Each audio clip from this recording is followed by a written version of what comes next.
जय श्री राम। जय श्री राम। जय बागेश्वर धाम। जय बागेश्वर धाम। आप कहाँ से आए हैं? जी अभी तो मैं इंडिया में चंडीगढ़ में हूँ। जी। ऑस्ट्रेलिया में रहती हूँ बच्चों के पास। जी, आपका शुभ नाम? अंजू। आप बागेश्वर धाम में कब से हैं? मैं बागेश्वर धाम में पहली बार आई हूँ जी और ये अभी 27 तारीख को आई हूँ, यहाँ पहुँची हूँ। जी। आपको बागेश्वर धाम दरबार के बारे में, बागेश्वर धाम मंदिर के बारे में कहाँ से प्राप्त हुआ अनुभव? मुझे बागेश्वर धाम मंदिर के बारे में स्वयं मैं YouTube सर्च करती थी और उसमें मैंने देखा सभी बहुत सारे दरबार चल रहे हैं, लेकिन सबको मैंने एक्सप्लोर करा। तो मुझे जब बागेश्वर धाम के बारे में पता चला, उसको देखने के बाद तो मुझे बड़ा ही लगा कि यही सच्चा दरबार है और यही जाना चाहिए अपनी समस्याएं लेके, क्योंकि ये निःशुल्क दरबार है। पिछले 27 तारीख से यहाँ रुकी हुई हैं। हाँ। तो अभी आपकी अर्जी लग चुकी है? जी मेरी अर्जी लग चुकी है। आपसे किसी ने आपका जो प्रश्न था वो पूछा तो नहीं? जी नहीं, उन्होंने प्रश्न तो नहीं पूछा, और जो प्रश्न मेरे जहन में थे पिछले 5 साल से पहले से, वो प्रश्न तो मैं लेके भी नहीं आई थी। महाराज ने मुझे मेरे बिना पूछे वो प्रश्न भी, अन्य प्रश्नों के भी उत्तर दे दिए, और मुझे बड़ा ही अचंभा लग रहा है कि ऐसे कैसे संभव हो सकता है, जबकि मैं खुद एक साइंस ग्रेजुएट हूँ।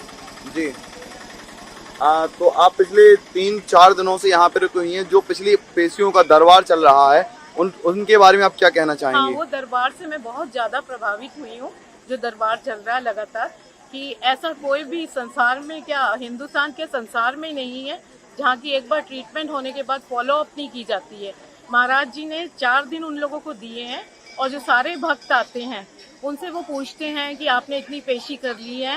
पेशी मीन्स कि आप हनुमान जी के आगे अपना वो कीजिए, चरण नमन कीजिए और वंदना कीजिए, वो होती है पेशी। ऐसी कोई डिफिकल्ट चीज़ नहीं है, सिर्फ ये है कि अपने डिवाइन पावर के आगे आप अपनी हाथ जोड़ के प्रार्थना करें और बागेश्वर धाम पे आके प्रार्थना करें और राम नाम लें।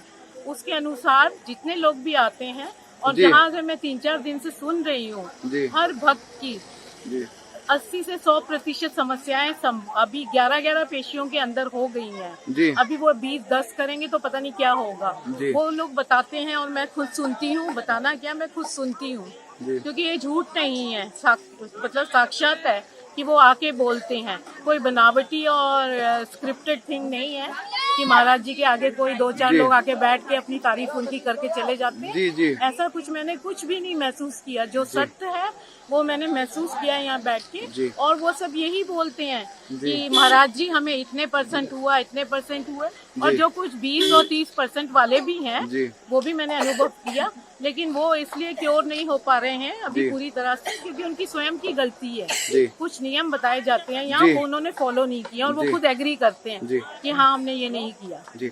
आपके अनुभव के अनुसार जो व्यक्ति यहाँ पे आ रहे हैं, जिनकी 11 पेशियां हुई हैं, उनको लाभ हो रहा है? बहुत ज्यादा। जी, आप पिछले 4 दिनों से तो देख ही रही हैं, और आपके साथ किसी ने किसी प्रकार का शुल्क की कोई मांग तो की गई क्या? नहीं, कुछ भी नहीं मांगा गया। यही तो एक मतलब वो है, रीजन है कि ऐसा कैसा है हिंदुस्तान में आज इतनी भुखमरी है।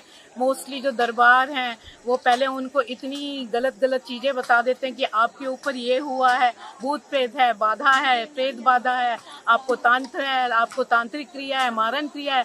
लेकिन मैं तो खुद स्वयं यहाँ बैठ के देख रही हूँ, महाराज जी ऐसा कुछ किसी को कह के नहीं डराते हैं। वो वही बोलते हैं जो सत्य है उनके अंदर। वो जो सुप्रीम बीइंग उनको बोलती है वो वही बोलते हैं, और हर इंसान ये कहता है कि हाँ ये मुझे प्रॉब्लम है, और वो बिना बताए ही प्रश्न लिखते हैं। तो मैं एक साइंस ग्रेजुएट हूँ, और मुझे ये लगता है कि ऐसा कैसे हो सकता है, और वो ही मुझे अचंभित लग कर रहा है यहाँ पे। आप यहाँ पिछले 4 दिनों से रुकी हुई हैं, तो आपने देखा होगा कि मान्य पूर्णा माई की कृपा से प्रति दिवस दोनों समय भंडारा चलता है। बहुत अच्छा। तो इस भंडारे के बारे में आप क्या कहना चाहेंगी? भंडारे में किसी प्रकार का कोई शुल्क लिया जाता? जी नहीं, कुछ नहीं लिया जाता है जी। यहाँ तक कि कई जगह हैं निःशुल्क भंडारे, अगर चलते भी हैं तो वहाँ उनके सामने एक बहुत बड़ा दान पात्र कर दिया जाता है, और उस संस्था के कुछ एजेंट घूमते हैं कि इसमें डोनेट कीजिए, इसमें डोनेट कीजिए।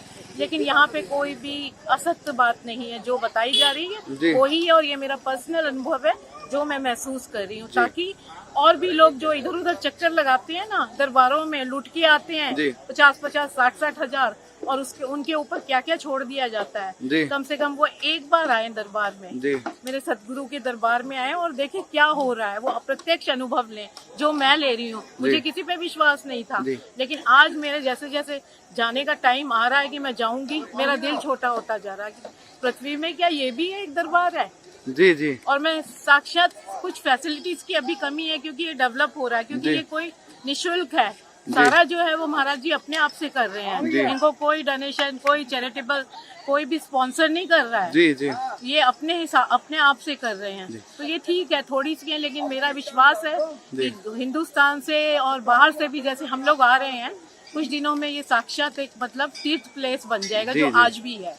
आने वाले भक्तों को आप क्या संदेश देना मैं चाहेंगे? यही बोलूंगी, इधर उधर बेकार भटकना छोड़ दें, एक बार सत्य की परख लें। इस दरबार में जैसे मर्जी आए, जिस तरह महाराज कहते हैं कि आने के लिए अगर पैसे नहीं है तो उधार लेके आ जाओ, जाते वक्त मैं तुम्हें किराया दे दूंगा, वो सही बात है और वो दे भी देंगे। जी तो आप हम सब लोगों का बहुत ध्यान रखते हैं। और स्त्रियों की मैं स्पेशली बोल रही हूँ, जो स्त्रियां विभिन्न दरबारों में जाती हैं ना, एक्सप्लॉइट होती हैं गुरु महाराज, और इनके चक्कर में वो वहां ना जाए। यहाँ पे स्त्रियों को विशेष बहन का दर्जा दिया जाता है और माँ का दर्जा दिया जाता है। जी, तो आप आपका मोबाइल नंबर बताने का कष्ट करेंगे? जी हाँ, 99 जी 888 जी 142 जी 99। जी, धन्यवाद। सीताराम। जय सिया राम, जय सिया राम।